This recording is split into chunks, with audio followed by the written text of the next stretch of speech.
Bonjour, l'invité du lundi vous propose une rencontre, un débat entre deux étiquettes un peu opposées, mais il n'y a rien de mieux que les contrastes en campagne électorale.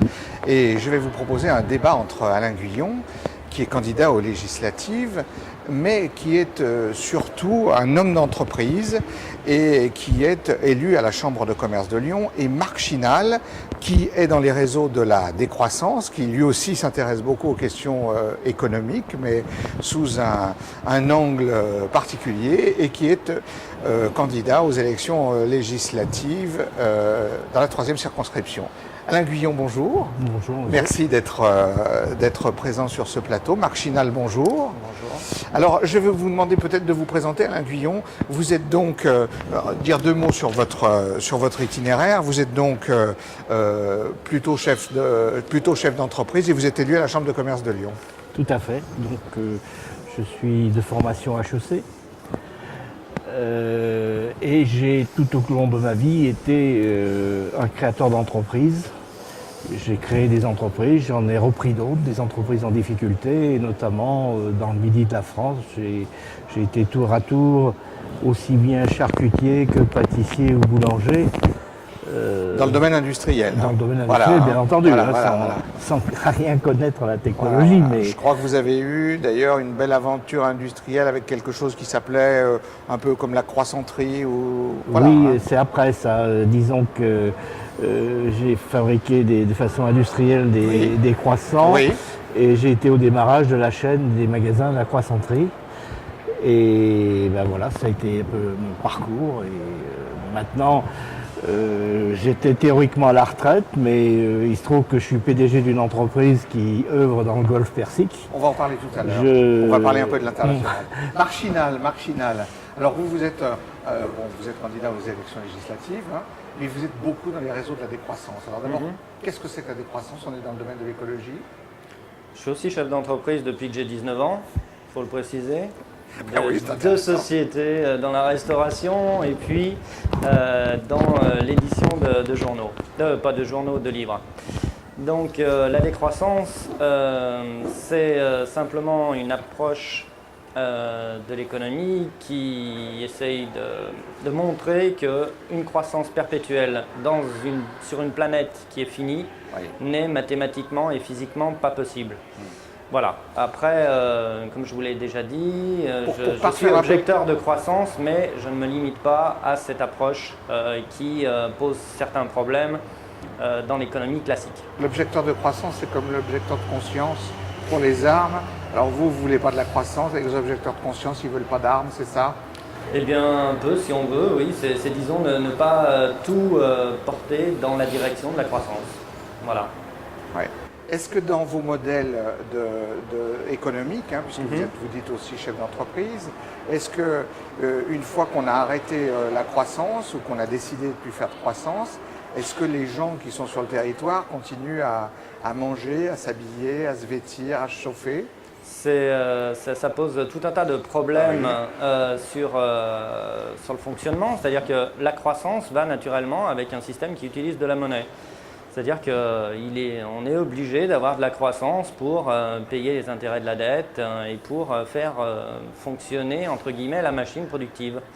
Mais quant à ce que les citoyens perdent leurs habits parce qu'on réfléchit à la décroissance, non, là ça tient de la légende et il faut arrêter les bêtises. Alain Guillon, vous avez traversé plusieurs décennies, des décennies de croissance dans votre aventure de l'entreprise, des décennies où les choses allaient bien, on voyait les affaires se développer, puis vous avez aussi vu des crises se développer. Pour vous aujourd'hui, qu'est-ce qui ne va pas? Alors, s'il y a des solutions, parce qu'on peut se dire aussi que... Oui, disons que j'ai démarré dans la vie avec les travaux du Club de Rome. Oui. Dumont, je ne me rappelle plus de son prénom, mais tous ces fantasmes ne se sont pas réalisés. Pourquoi vous dites fantasme? Parce que c'est avéré que tout était faux. Le Club de Rome a dit des âneries pas possibles et la machine a continué à tourner et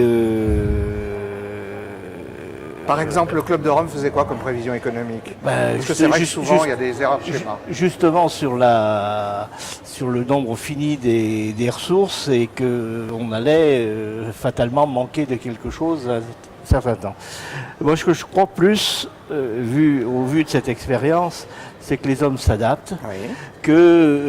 on parle de ressources, etc., mais il ne faut pas oublier qu'elles ont un financement, ces ressources. Vous pensez que les choses s'équilibrent? Les choses s'équilibrent, je crois, beaucoup maintenant au génie humain qui est capable de s'adapter et de trouver des solutions à chaque fois.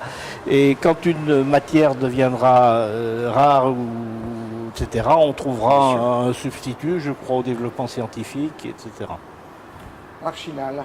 Eh bien, je ne fais pas partie de ceux qui croient en l'humain qui dépasse toutes les limites. C'est-à-dire qu'il y a des limites à apprendre.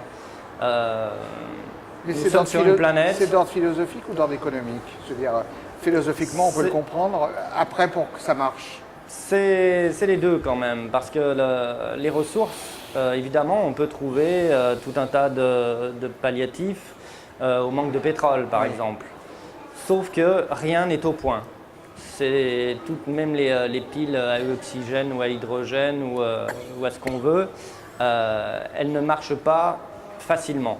C'est des énergies extrêmement complexes à gérer, bien plus complexes que le pétrole. Et c'est d'ailleurs pour ça que le pétrole a pris le pas sur tout un tas d'énergies.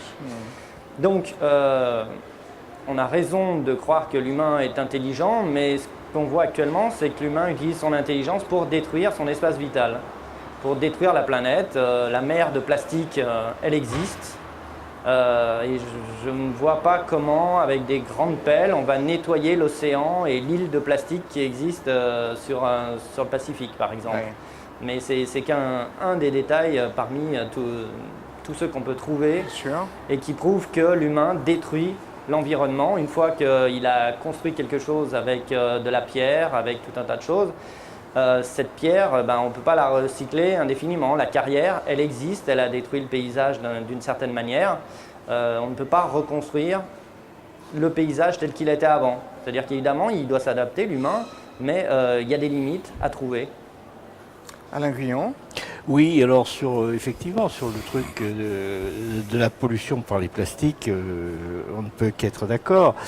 Mais ça, c'est une question de réglementation. Si on avait fait attention de taxer peut-être ces produits, ils ne seraient pas dans l'océan. D'ailleurs, actuellement, les supermarchés ne proposent plus de sacs en plastique. Ouais.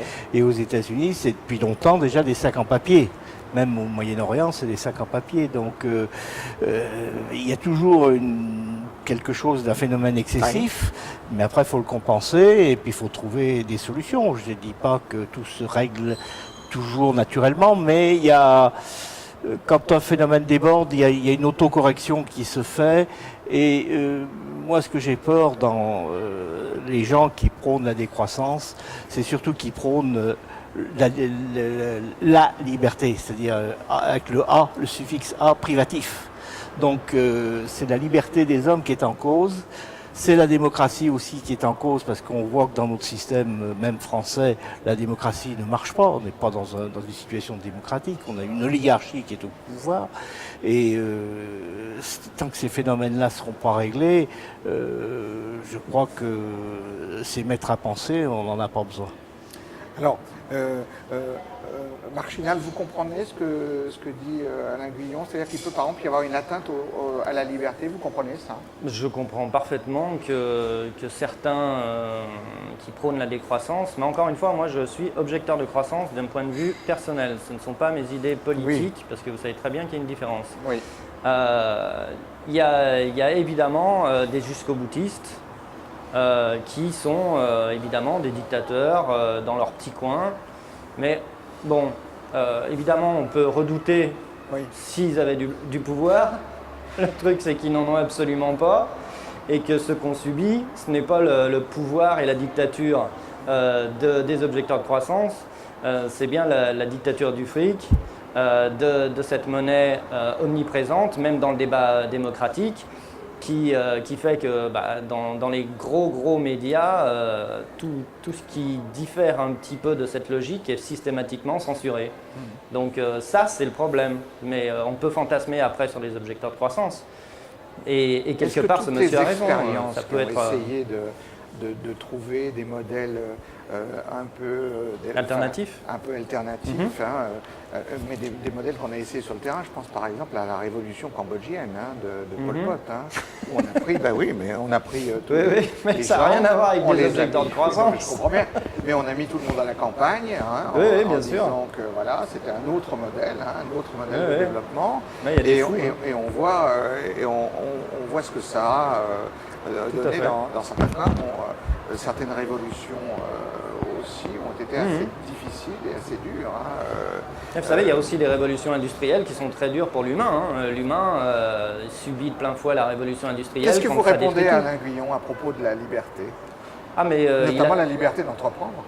Moi, personnellement, je suis pour la liberté de l'entreprise, mais dans un système qui ne serait plus, évidemment, la monnaie, parce que cette monnaie oblige à écraser l'autre. C'est-à-dire que pour prendre du marché, il faut que je prenne le marché à un concurrent, donc en gros que je le tue.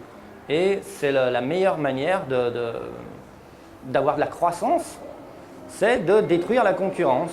Alors évidemment, on peut biaiser en disant mais non, chaque concurrent émule le marché, c'est formidable.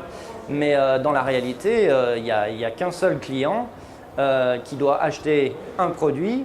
Et s'il y a plusieurs entreprises, il ne va pas acheter plusieurs produits, il va acheter qu'un seul. Donc il y en a un qui va gagner, un autre qui va perdre. Et cette logique est extrêmement nocive pour la suite des événements. Et on va bientôt le voir, je pense. Alain Guyon, qu'est-ce que... Alors, si sur la conclusion, on va bientôt le voir, je peux rejoindre monsieur, mais je ne suis pas du tout d'accord sur le phénomène négatif de la concurrence. Au contraire, la concurrence et l'émulation existent. On ne substitue pas un produit par un autre. C'est l'innovation qui doit rentrer en ligne de jeu, en ligne de compte. Et l'innovation substitue des produits à d'autres qui correspondent mieux aux besoins. Et c'est aux gens de s'adapter continuellement. Les meilleurs s'adaptent, les meilleurs font des bons produits. Et les autres, ils crèvent. Ils se reconvertissent, c'est pas un problème. Non, on ne peut pas se reconvertir indéfiniment. La productivité fait qu'il y a moins de travail. C'est pas vrai. Il y a de l'innovation qui revient, il y a d'autres produits qui se mettent en place. Oui. Regardez, sinon on serait déjà dans une panade noire.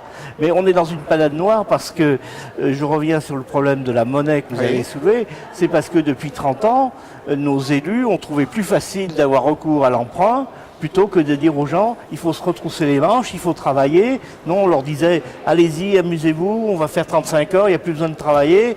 Voilà la solution. Non, ça c'est des solutions figées, elles sont mauvaises. Donc, j'appartiens donc au Centre national des indépendants et paysans, qui est un vieux parti, le parti d'Antoine Pinet.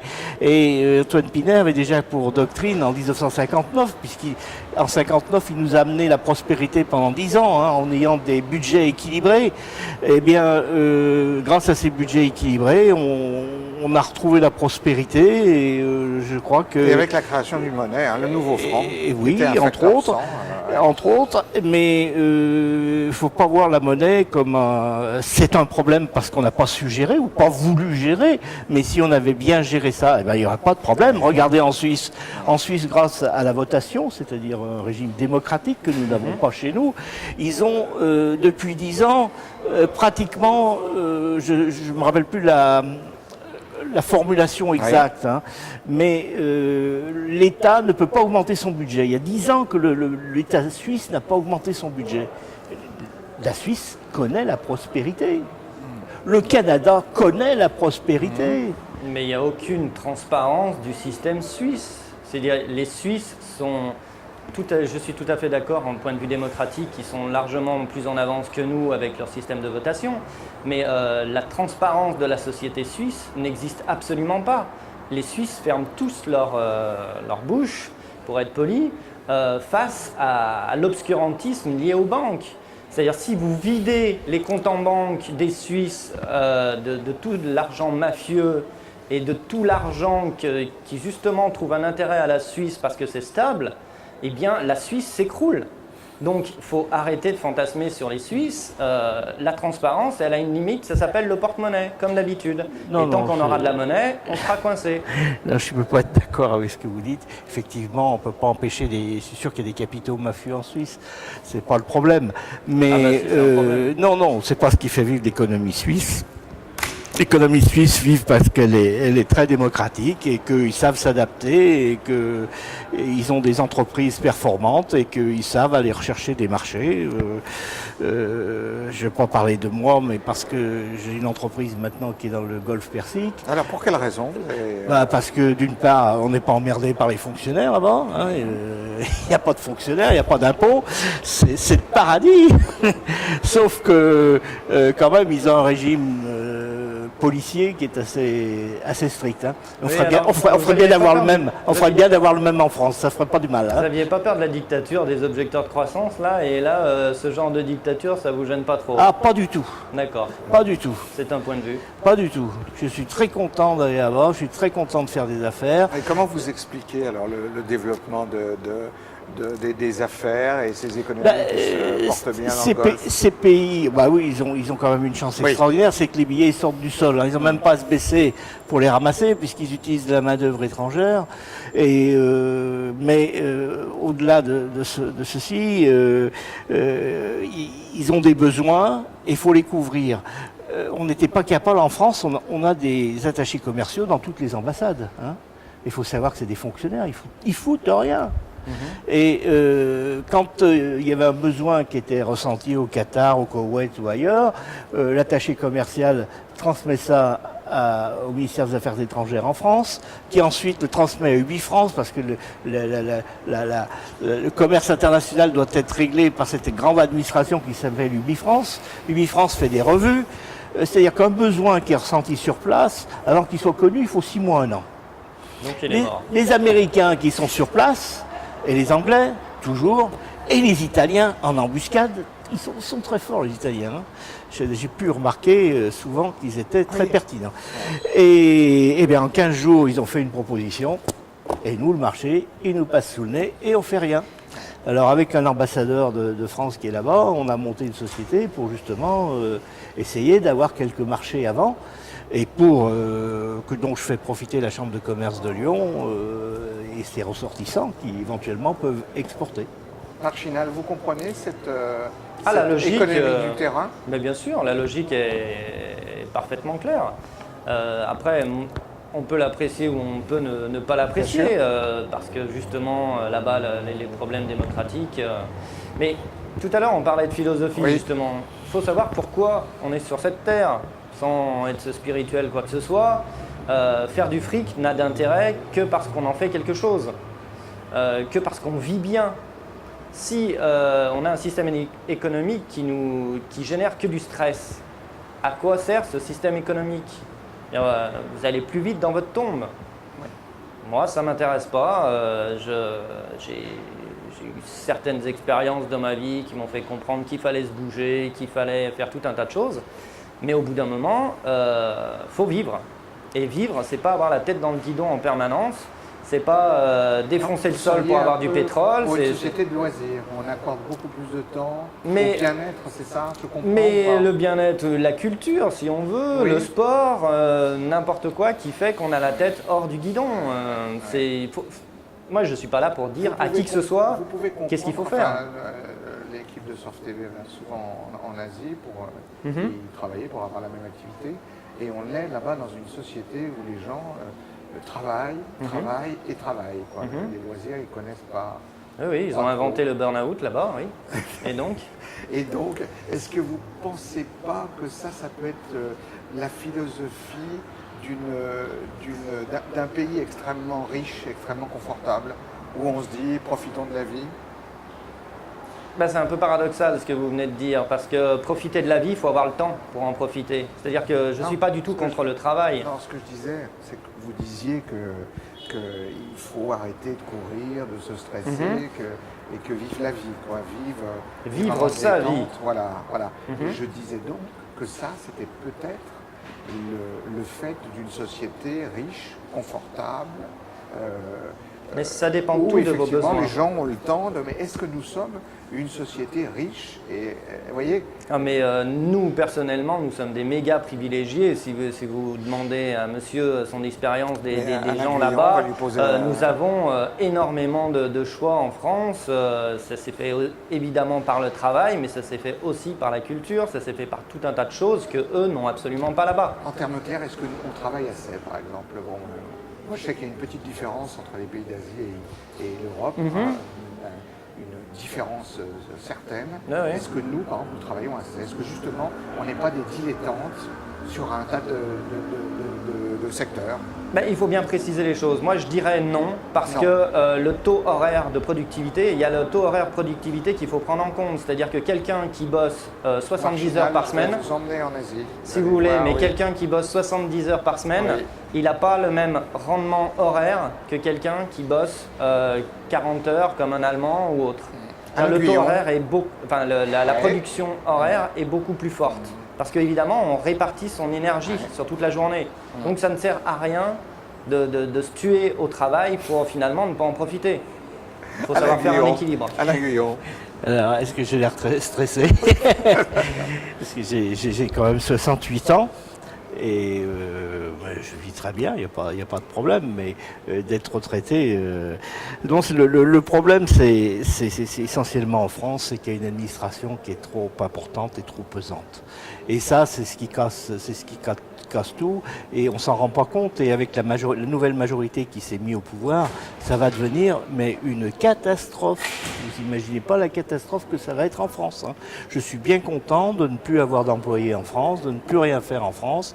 J'avais encore des restaurants que j'ai vendus récemment. Pourquoi non plus d'employés? Pour quelle raison? Oh là, parce qu'il y a un code du travail qui est complètement tordu en France.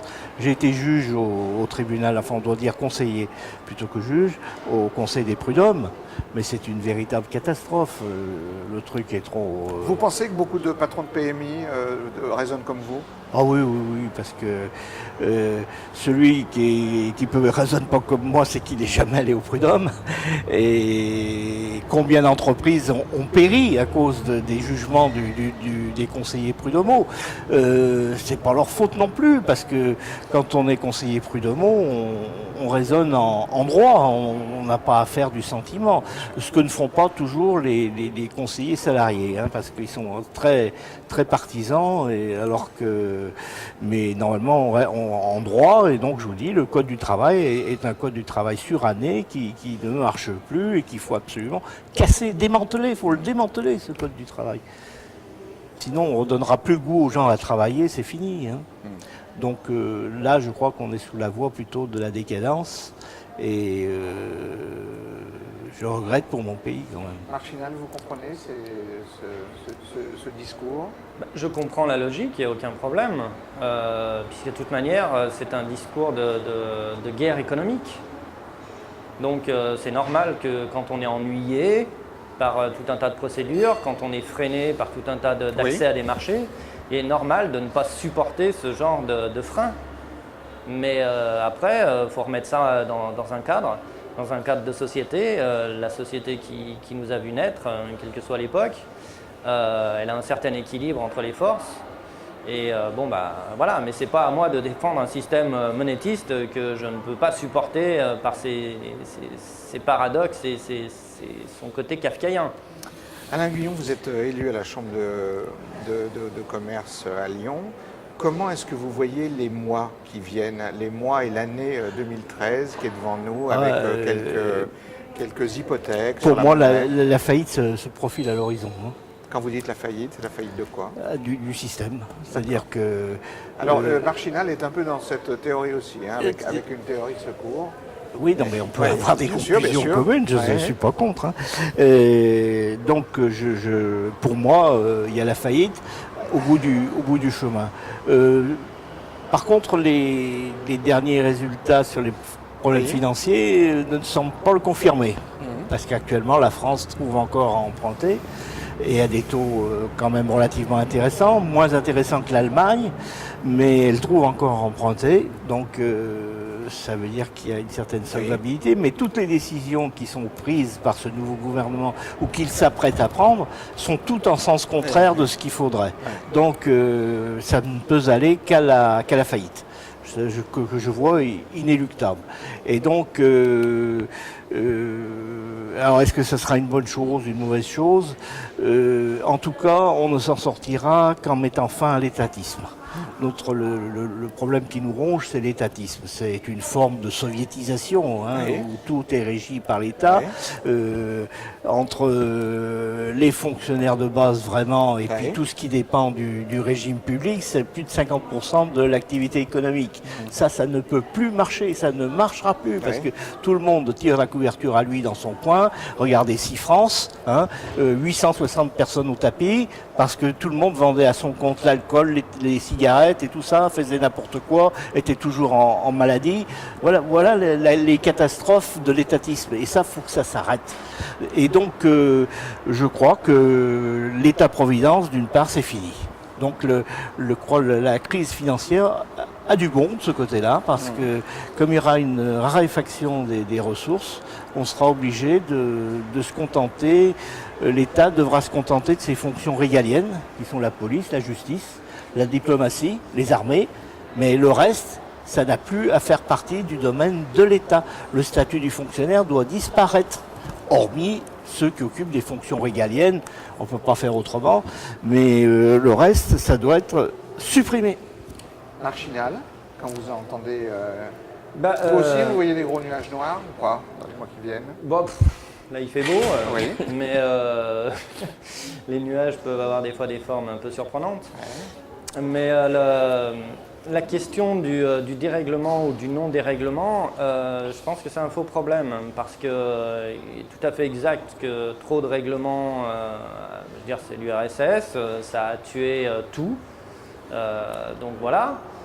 Pas de dérèglement, ça a aussi tué, on a vu avec Reagan, l'économie Reagan, c'était du n'importe quoi et tous les libéralistes, libéraux, c'est le seul avec libéraux, radical qui ne fait pas sa déclinaison en iste. En iste. Parce que les autres, c'est tous des fascistes. En iste.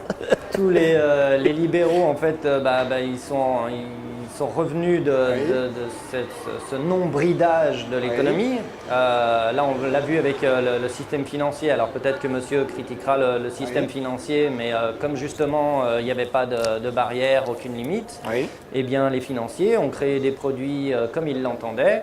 Et à la fin, plus personne ne savait ce qu'il y avait dans ces produits et donc ça s'est cassé la figure. Donc, mais encore une fois, moi, mon problème, il n'est pas dans trop ou pas assez de réglementation ou d'État ou quoi que ce soit. Moi, je ne suis pas dans cette optique. On n'avancera pas à point avec vous, Marchinal, pour que vous nous expliquiez mais avec d'autres questions. Votre société après-monnaie. L'invité du lundi se termine, ce débat se termine. Je remercie Alain Guillon et Marchinal d'y avoir participé. L'invité du lundi se termine. La semaine prochaine, nous aurons des autres invités. À bientôt.